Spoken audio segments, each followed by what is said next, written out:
ত্রিপুরা বিধানসভায় সোমবার অর্থমন্ত্রী 2026-27 অর্থবর্ষের জন্য 34,212.31 কোটি টাকার বাজেট প্রস্তাব পেশ করেন। বাজেট পরবর্তী সাংবাদিক সম্মেলনে মুখ্যমন্ত্রী প্রফেসর ডক্টর মানিক সাহা এই বাজেটকে সুন্দর এবং করহীন বলে আখ্যা দেন। তিনি জানান, গত বছরের তুলনায় এবারের বাজেট বরাদ্দ 5.52% বৃদ্ধি পেয়েছে।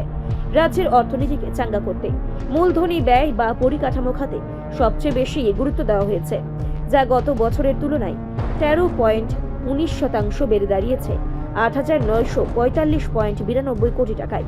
এডিসি এবং জনজাতি উন্নয়নের ক্ষেত্রেও এবারের বাজেটে বিশেষ নজর দেওয়া হয়েছে।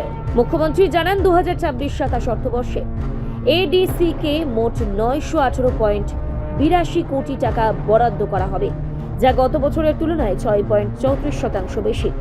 পাশাপাশি ট্রাইবাল সাব প্ল্যান বা টিএসপি খাতেও বরাদ্দ বৃদ্ধি করা হয়েছে।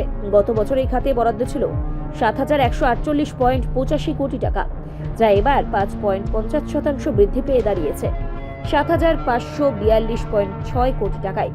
জনকল্যাণমূলক খাতের বিশ্লেষণে দেখা যাচ্ছে, এবারের বাজেটে সাধারণ মানুষের ওপর কোনো করের বোঝা চাপানো হয়নি।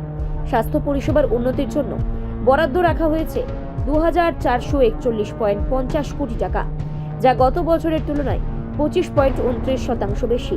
গ্রামীণ উন্নয়নের জন্য বাজেটে 9,094.57 কোটি টাকা রাখা হয়েছে, যা গত বছরের তুলনায় 17.50% বেশি। কৃষকদের স্বার্থে কৃষি খাতে বরাদ্দ করা হয়েছে 1,985.61 কোটি টাকা। সব মিলিয়ে পরিকাঠামো, স্বাস্থ্য এবং কৃষি এই তিন স্তম্ভকে কেন্দ্র করেই রাজ্যের আগামী দিনের উন্নয়নের রূপরেখা তৈরি করেছে সরকার।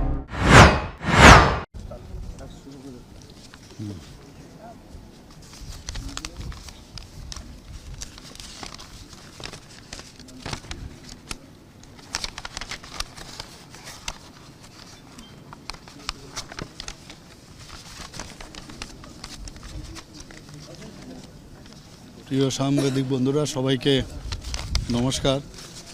আজকে আপনারা জানেন যে আমাদের বিধানসভায়, ত্রিপুরা বিধানসভায় আজকে বাজেটের 2026-এর যে বাজেট আজকে মাননীয় অর্থমন্ত্রী পেশ করেছেন বিধানসভায়, এবং আমি এত সুন্দর একটা বাজেট উনি পেশ করেছেন, এর জন্য ওনাকে আমি ধন্যবাদ দেব।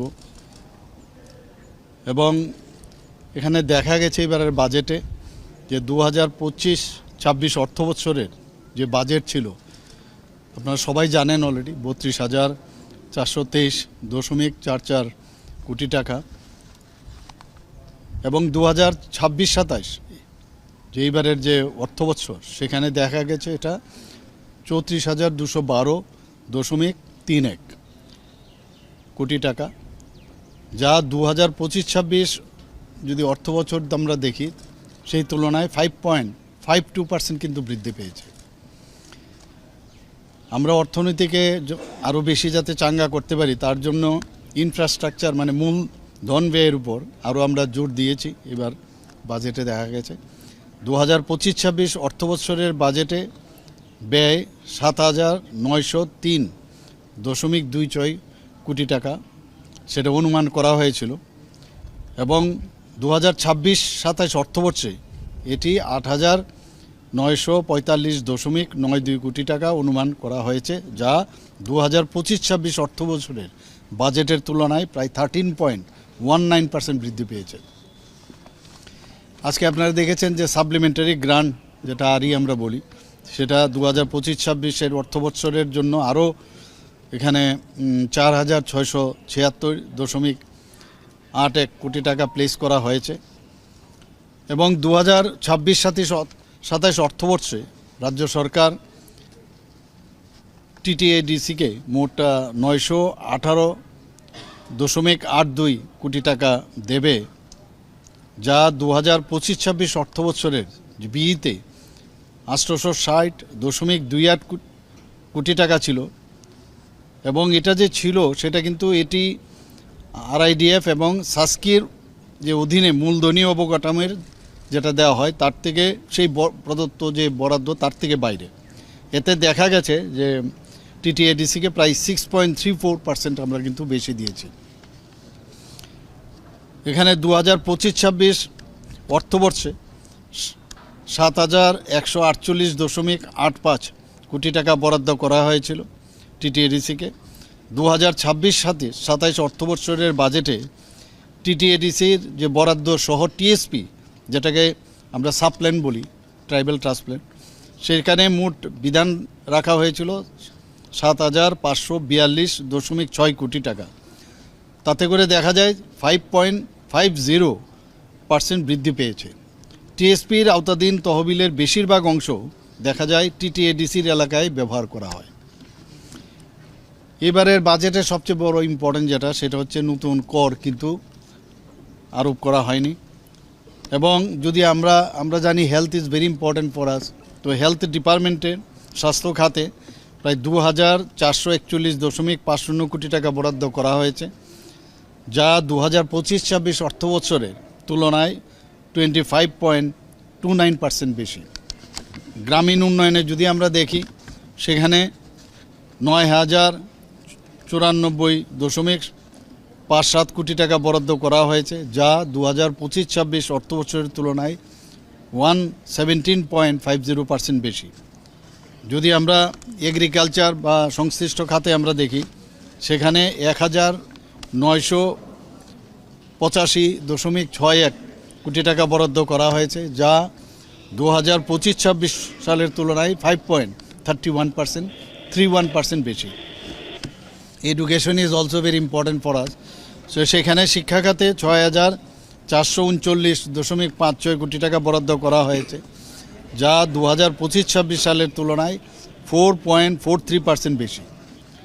ধলাই জেলা হাসপাতালে একটা critical care block, Teliamura, Khowai ও বিশ্রামগঞ্জে ট্রমা কেয়ার সেন্টার, জেলা ও মহকুমা হাসপাতালে maternal and child health wing MCH যেটা, এরকম অনেক জায়গায় সেখানে এবার দেখা গেছে সেই ধরনের এবারের বাজেটে সেখানে উন্নতি করার লক্ষ্যে সেখানে রাখা হয়েছে।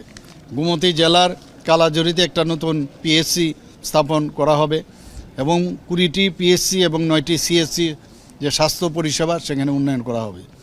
রানীর বাজার ও পেচারতল PSCতে কমিউনিটি হেলথ সেন্টারে উন্নতি করার এবার বাজেটে রাখা হয়েছে।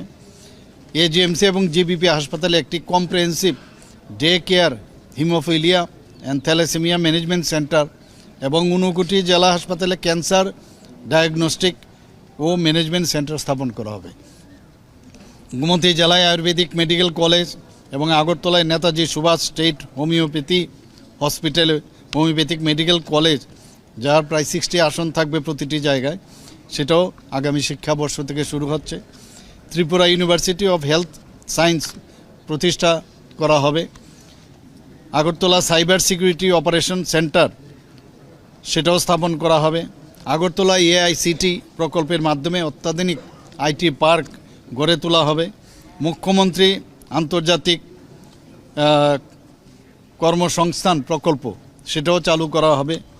এবারের বাজেটে আমরা শুনতে পেলাম মাননীয় আমাদের অর্থমন্ত্রী সেটাও বলেছেন, যার মাধ্যমে নার্সিং, ITI, ডিপ্লোমা ও স্নাতক শিক্ষার্থীদের যাতে বিদেশে যাওয়ার কর্মসংস্থানের সুযোগ হয় সেই ব্যবস্থা রাখবেন।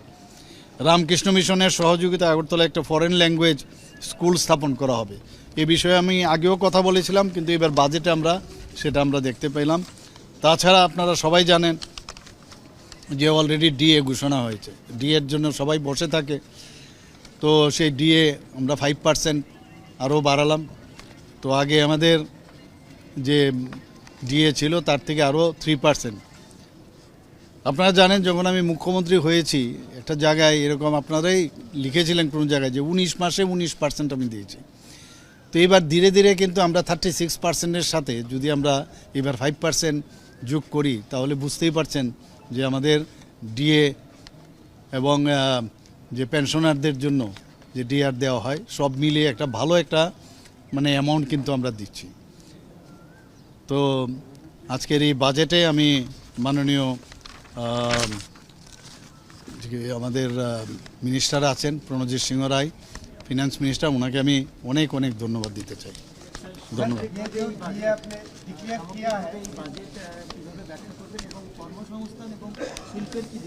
না, শিল্পের বিষয় এখানে উনি অলরেডি বলে রিপোর্ট সংবাদ প্রতীক্ষা।